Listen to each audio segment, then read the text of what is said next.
shows of them that's on now. I mean, the Trekkie thing is because you have fans that are, fans of the original series, not necessarily fans of some of the newer series, and you got fans that, because they're all over the map. They don't always all agree with each other, which is hilarious to me. But I didn't get into it until Enterprise. The series Enterprise with Scott Bakula. I actually really enjoyed that one. That's an interesting place to start. It's kind of the nadir of the series is with Enterprise. I enjoyed it. I know a lot of original series fans didn't like it. I think I lucked out in that I'm not a big enough fan to not like the new stuff. Do you think would Gene Roddenberry be happy with the way it's gone? Do you think? Well, I don't know how happy he would be, but I think that he would have some issues with that. The way that the new universe, the new Star Trek universe has been envisioned is very different from the Roddenberry universe. If you look at the original series and the Next Generation, it's a universe where man is the center, or human beings and aliens, and they have to rely on themselves. They're the ones in charge of their own destiny. They're going forth boldly and on courageous missions and what have you. In the new series, once it was rebooted, the first, or the most recently, what was it, around 2010, the J.J. Abrams reboot, that universe, if you ask, they ask the writers about this, there are a lot of things that happen just randomly, like they land on a planet and Spock just happens to be in a cave where they land on an ice planet and he's got a fire going. Where did he get wood? And how did they happen to land on an entire planet and just land right next to where he is? A lot of coincidence happens, and the writers answered that by saying that it was fate. Fate put them there, and that to me seemed like kind of a weak way to write, to base your writing on fate. But also, fate requires an entity behind it, and it makes it more of a God-centered universe, where Gene Roddenberry was a humanist and an atheist, and Kirk was constantly going down to planets and unveiling fake gods and telling, it's a computer, it's not a god, and putting humans back in charge again. So his universe was more of a humanistic universe, and the current approach is more, it's an action picture with more of a spiritual universe. And I think he would have something to say about that, right or wrong. My big question right now, and I don't know, maybe Gord, you can help me with this too, because you know a little more than I do. With the gender conversation that's going on now, and the gender neutrality, I guess I should say, where would that fit? Are they going to work that into the Star Trek universe? Or they've been pretty... Well, you could say they have already, because there are aliens that are asexual or gender uncertain. Sure.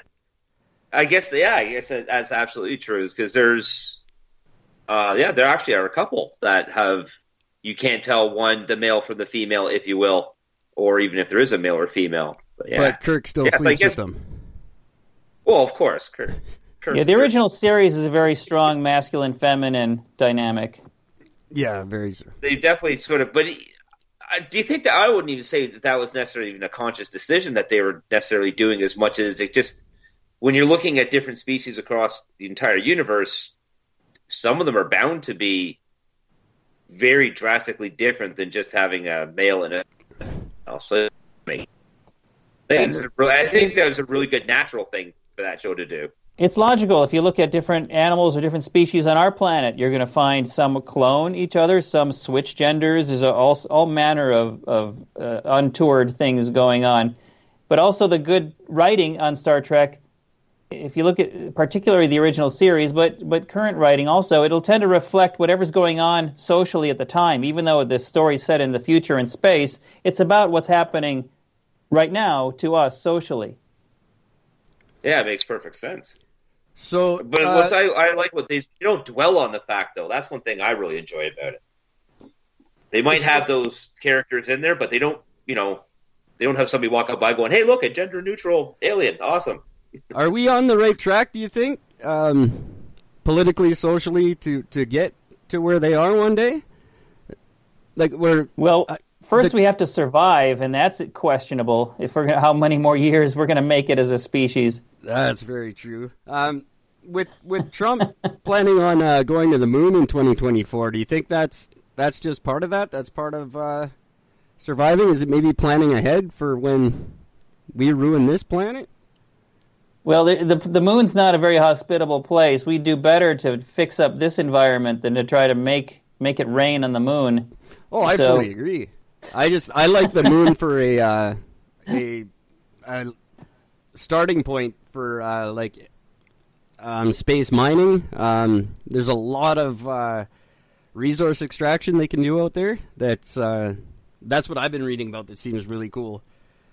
Launching from the moon, trying to figure out. I guess they found water. They're saying, and they want to figure out how to make fuel on the moon, so they don't have to carry so much with them. That's the key, right? To find it there. I've just always wondered if we ended up habitizing the moon. If you dropped your pants on the moon, is it still considered a moon, or do you have to call it an Earth? Yeah. I see what you did. Did you see what I did there? That's terrible. So do you still go to conventions at all? Do you follow the Star Trek fan base anymore? Or you kind of moved on from that? Less occasionally. I mean, depending what kind of documentary I'm currently making, since I spent the last 7 years working on this marriage question and the truth about marriage, and so I spent more time immersed in that world than I did in the Star Trek world. And before that, I worked on a documentary called The Nature of Existence, which is about belief systems and existentialism. And so I went to the source of all the major religions around the planet, found an expert, and interrogated him or her about that religion or belief system, and immersed myself in that thinking. But I can see myself going back there soon again, certainly if we work on a final sequel. The only convention I ever went to was in Vancouver, I want to say about 10 years ago, and it was the first year that UFC came to Vancouver, and the Star Trek convention was in the lobby of the hotel where all the UFC fighters were staying, so we kept passing each other, and I just kept thinking, if there's a Rumble here, this is going to be the shortest, most terribly one-sided Rumble ever. Unless somebody pulls out a phaser. Yeah, that would be it. The game changer. A phaser against all the UFC guys. I was really hoping. I ordered a copy actually to get a copy of your Existence documentary, and I'm fascinated by this. I love discussing religion with people. Eric and I both kind of do for different reasons, or sometimes the same reason. But I'm utterly fascinated, and I was up on your website checking out, and you have the 85 toughest questions in existence, and I thought it was kind of humorous going through it because I found pretty much absolutely every question really simple to answer, because when you eliminate the concept of man-made religion, a lot of this other stuff becomes real simple to answer. And I found it really fascinating. So to be able to get a hold of I'm really excited to be able to watch your documentary on that. I'm very excited. I was hoping to have it before we got the interview, but unfortunately, no.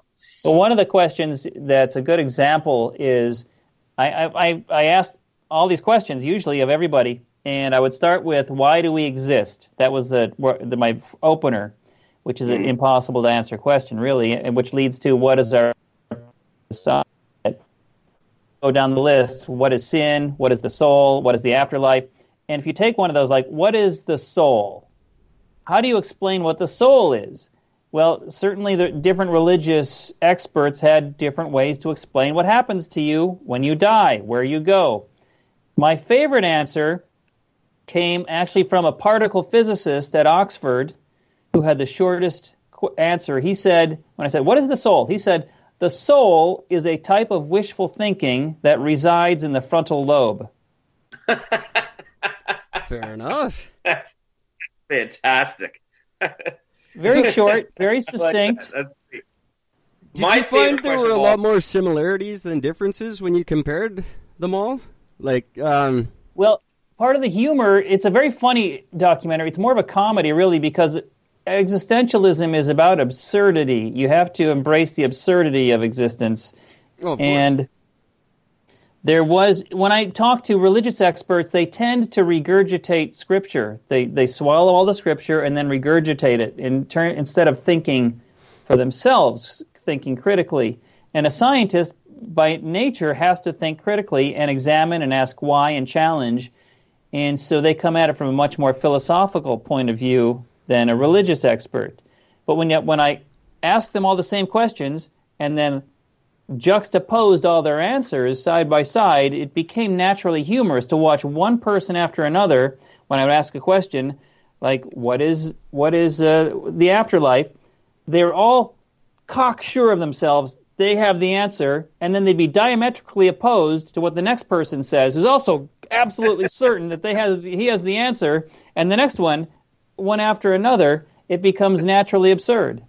It really does. I think the closest we've come so far is, I think Douglas Adams has pretty much the closest to reality, I would imagine. If I had to choose a religion, it would be something. The number 42.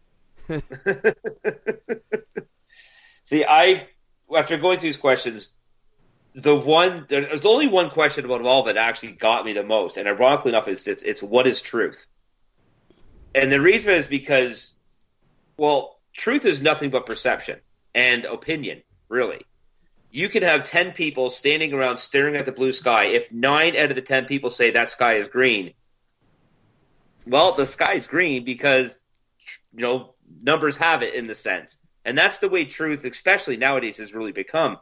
So using that question for everything else, it became, I don't know, a lot of it just became really humorous for me because, truth is truly is an individual thing, because even if you have all the science, even if you have all the theory, everything worked out, even if you have all the thing right there, it's still not going to convince people that it's true. See, that's the argument I used in my novel, that facts are really just rumors that everyone kind of agrees on. Absolutely. You have to, yes. How do you, let's say you have a truth. You're right. Perception, Descartes said you can't trust your senses, and so your perceptions are going to naturally be flawed. So what do? We all have to agree on something in order to communicate and interact with each other. We all sort of agree that gravity happens. If you drop a pencil, it's going to fall to the floor. And the way we know that that's true is because you can repeat that experiment, and it happens every time. It's never not happened. We have a lot of data. And then scientists, that's what they do. They collect data to prove what they want to advance as their best theory. And you'll never have a scientist say that they have the truth. They will say, the more data we have, the closer we can get to truth. You can never actually reach truth in that sense, because you'll never have infinite data. If someone says they have the truth, you should check for your wallet, because they're probably a con man. And that was deductive reasoning, is it not? That's the you just the scientific method. Yeah, right. And the scientists, well, if they have a hypothesis and they tell you that this is what we believe, evolution, for instance, and here are the reasons, you can go and repeat their experiments yourself and see for yourself if it happens, and if it's accurate, it has to repeat. The experiment has to be repeatable. Now, you can't repeat an experiment. There is no experiment for religion. You've got to believe me because I say so, because it's written in a book written by dead guys from 2,000 years ago. There's nothing to repeat. There's no proof. So one of my favorite questions is, like, what is faith? And if faith is believing something without evidence, how is that different from foolishness? Or a lie, yeah. In my opinion, it isn't different at all, but I take a lot of issue with just taking faith. I need proof of everything. I'm